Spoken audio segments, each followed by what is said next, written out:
श्री स्वामी समर्थ. नमस्कार मंडळी, स्वागत आहे तुमचे माझ्या यूट्यूब चॅनलवरती. आजचा दिवस तुम्हाला खूप छान सुखाचा आनंदाचा जावो हीच मी स्वामींच्या चरणी प्रार्थना करते आणि आपल्या आजच्या नवीन व्हिडिओला सुरुवात करते.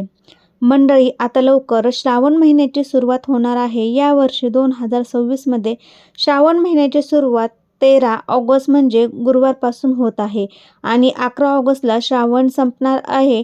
श्रावण हा संपूर्ण महिना भगवान शिवशंकर यांना समर्पित आहे. श्रावण महिना म्हटलं की अनेक प्रकारचे उपवास, व्रत, वैकल्य, सण, पूजा, विधी या सगळ्या गोष्टी आल्या. तर आजच्या व्हिडिओमध्ये मी तुम्हाला श्रावण महिन्याबद्दल अतिशय महत्त्वाची माहिती सांगणार आहे. या श्रावण महिन्यात जे नियम आपल्याला पाळायचे आहेत ते घरातील प्रत्येक स्त्री आणि पुरुषांनी माहितीच असायला हवे. तर या श्रावणामध्ये आपल्याला आपल्या घरामध्ये कोणत्या गोष्टी कटाक्षाने पाळायच्या आहेत, तसेच या पवित्र महिन्यामध्ये तुमच्याकडे कोणी कितीही मागू द्या पण या 3 वस्तू तुम्हाला चुकूनही कुणालाही द्यायच्या नाही. या श्रावण महिन्यामध्ये कोणालाही या वस्तू देऊ नका, नाहीतर घरात गरिबी, दुःख, दारिद्र्य, संकट, अडचणी या गोष्टी येऊ शकतात. 99% लोकांना माहीत नाही आणि म्हणूनच या पवित्र महिन्यामध्ये त्यांच्याकडून नकळत या चुका घडत असतात आणि त्याचे परिणाम हे आहेत तर ते सुद्धा भोगावे लागतात. तर आपल्याला कोणत्या या 3 वस्तू आहेत ज्या आपल्याला चुकूनही या श्रावण महिन्यामध्ये कोणालाही द्यायचे नाहीत, तसेच श्रावण महिन्यामध्ये कोणते महत्त्वाचे नियम पाळायचे आहे याबद्दलची संपूर्ण माहिती आपण आजच्या व्हिडिओमध्ये बघणार आहोत. तुम्हाला खूप थोडक्यामध्ये हे कोणते नियम आहे तर ते मी सांगणार आहे. खूप मोठा असा हा व्हिडिओ मी करणार नाही. थोडक्यामध्ये तुम्हाला संपूर्ण अशी महत्त्वपूर्ण माहिती मी देणार आहे. त्यासाठी व्हिडिओ स्किप न करता शेवटपर्यंत नक्की बघा. चॅनलवरती नवीन असाल तर नक्की सबस्क्राईब करा आणि शेजारील बेल आयकॉन देखील प्रेस करा, म्हणजे जेव्हा कधी मी नवीन व्हिडिओ अपलोड करेल त्याचं नोटिफिकेशन सर्वात अगोदर तुम्हाला मिळेल आणि तुम्ही एक पण व्हिडिओ मिस करणार नाही. कमेंटमध्ये ओम नमः शिवाय लिहायला देखील विसरू नका. तर आपण भरभरून मेहनत करत असतो, कष्ट करत असतो आणि आपल्या मेहनतीला आणि कष्टाला हवं तसं फळ आपल्याला मिळत नाही किंवा आपल्या घरामध्ये आनंदाचे दिवस आलेले असतात, पण आपल्याकडून ह्या न कळत काही चुका जर झाल्या तर त्याचे दुष्परिणाम हे आपल्याला भोगावे लागतात. आपल्याकडून काही चुका होत जातात आणि मग आपण इतरांना दोष देतो की ह्या व्यक्तीची नजर लागते किंवा ह्या व्यक्तीमुळे आपल्या घरामध्ये असं होत आहे, अशा व्यक्तींमुळे तुमची प्रगती होत नाही किंवा काही लोकांनी आमच्यावरती जादूटोणा किंवा काहीतरी करणी बाधा जर केलेली नसेल ना, असा प्रत्येक प्रश्न हा आपल्याला पडत असतो. कालांतराने आपले दिवस हे खूप चांगले होते पण अचानक घरामध्ये आर्थिक अडचणी यायला लागतात किंवा सुरू होतात. अशा वेळी आपण इतरांना दोष देत असतो. तर बघा, यासारख्या गोष्टी सुद्धा असतात, म्हणजे लोकांची नजर जी आहे तर ती सुद्धा लागत असते. पण कधी कधी आपल्याकडून काही ना काही चुका आहेत तर त्या न कळत होत असतात. आपल्याकडून ह्या चुका झाल्यामुळे त्याचे वाईट परिणाम, विपरीत परिणाम जे आहेत तर ते आपल्याला भोगावे लागत असतात आणि म्हणूनच लक्ष्मी आपली साथ सोडून जाते आणि आपल्या घरात गरिबी, दारिद्र्य ही येऊ लागते. बरेच लोक सूर्यास्तानंतर बघा 6:30 ते 7 वाजेदरम्यान काही ना काही वस्तू आपल्याकडे मागायला आले तर आपल्या घरातील आजूबाजूच्या व्यक्तींना त्या वस्तू आहेत तर त्या वस्तू मागायला येतात आणि आपण एकदम वस्तू जी आहे तर ती त्यांना देऊन टाकतो.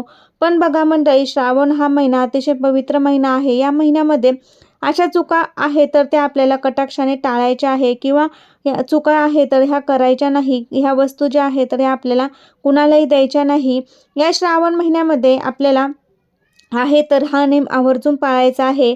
तर सर्वात अगोदर आपल्याला कोणता नेम पाळायचा आहे बघा. आपल्याला साक्षात माता लक्ष्मी आपल्या घरामध्ये वास करत असते. संध्याकाळच्या वेळी आपल्या घरामध्ये कोणतीही वस्तू ही उसनी म्हणून कुणाला द्यायची नाही, कारण की त्या वाटेने आपली लक्ष्मी त्यांच्या घरामध्ये जात असते. त्यामुळे ह्या वस्तू देखील आपल्याला कुणालाही द्यायच्या नाही, कोणतीच वस्तू द्यायची नाही.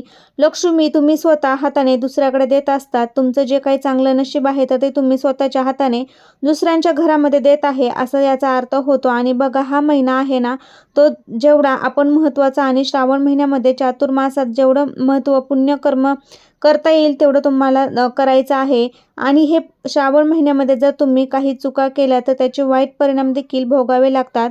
कुठल्या वस्तू आहेत तर त्या आपल्याला चुकूनही श्रावण महिन्यामध्ये कोणालाच द्यायच्या नाही. तर बघा, सगळ्यात पहिली वस्तू म्हणजे भगवान शिवांचे, भोलेनाथांची पूजा सामग्री सामान आहे तर ते श्रावण महिन्यामध्ये सोमवारी महादेवाची पूजा करत असतो, तर श्रावण सोमवारचा व्रत करत असतो आणि म्हणूनच काही पूजेचे सामान जे आहे तर ते आपल्याकडे असते, किंवा एखादी पोथी ग्रंथ आहे तर तो आपल्याकडे असतो, आणि कोणी जर मागायला आलं तर ते आपण एक वस्तू जी आहे तर ते ग्रंथ म्हणजे पूजापाठाचे सामान किंवा ग्रंथ ही एक वस्तू प्रॉपर्टी असते, तर ती कधीच कुणाला तुम्ही वाचायला देऊ नका, कारण ग्रंथ हे देवास्वरूप असतात. आपण आपले जे देव कोणाला या श्रावण महिन्यामध्ये देऊ नका. तसेच आपली पूजा सामग्री, काही साहित्य असेल किंवा काही सामान असेल तर पूजेचं, तर ते देखील कुणाला देऊ नका. आपल्या वाईट वाटेत किंवा कोणती मदतीस आलं आणि आपलं ते देत नाही, मदत करत नाही, हे सुद्धा एक गुणधर्म सर्वश्रेष्ठ म्हणजे गुणधर्म असतो. यामुळे कोणतीही वस्तू आपल्याला द्यायची नाही. फक्त तुम्ही दान धर्म म्हणून तुम्ही एखादं ग्रंथ आहे तर ती खरेदी करून तुम्ही दान म्हणून देऊ शकता. पुढची वस्तू आहे तर ती म्हणजे श्रावण महिन्यामध्ये दूध किंवा दुधापासून बनलेले पदार्थ, मग दुधापासून ताक, दही बनत असतं, तर या वस्तूसुद्धा आपल्याला किंवा त्यासोबत तेल, तूप, हळद या वस्तूसुद्धा लक्ष्मीला अतिशय प्रिय आहे. तर या लक्ष्मी प्रतीक आहे, लक्ष्मीकारक आहे, म्हणून या वस्तूसुद्धा श्रावण महिन्यामध्ये कोणालाही द्यायच्या नाहीत. बऱ्याच वेळा काय होतं की आपण श्रावण महिन्यामध्ये जेव्हा सोमवारची पूजा करायला जात असतो, शिवामूठ व्हायला जात असतो, तेव्हा आपण शिवलिंगावरती दूधसुद्धा अर्पण करत असतो, आणि आपण जेव्हा दूध घेऊन जातो तेव्हा आपल्या शेजारी कोणी एखादी लेडीज पूजा करत असेल, एखादी बाई पूजा करत असेल, तर ती आपल्याकडे दूध मागू शकते. तर अशा वेळी तुम्ही जे दूध घेऊन पूजेसाठी नेतात तर ते दूध चुकूनही कुणाला देऊ नका, कारण बघा श्रावण महिन्यात घरातील मुख्य संपत्ती किंवा पवित्र वस्तू म्हणजे दूध, पांढऱ्या वस्तू आणि दुधापासून बनलेल्या वस्तू ज्या असतात तर ते असतात. ही वस्तू एक मुख्य संपत्ती असते, आणि म्हणूनच या वस्तू ज्या आहेत तर त्या कोणतीही वस्तू आहे तर ती द्यायची नाही. तसंच या श्रावण महिन्यामध्ये आपल्याला लवंग किंवा हिरवी विलायची आहे तर ती सुद्धा देवास्वरूप मानली जाते, म्हणून या वस्तूसुद्धा या महिन्यामध्ये चुकूनही कुणाला देऊ नका. तसंच पुढची वस्तू आहे ती म्हणजे धने.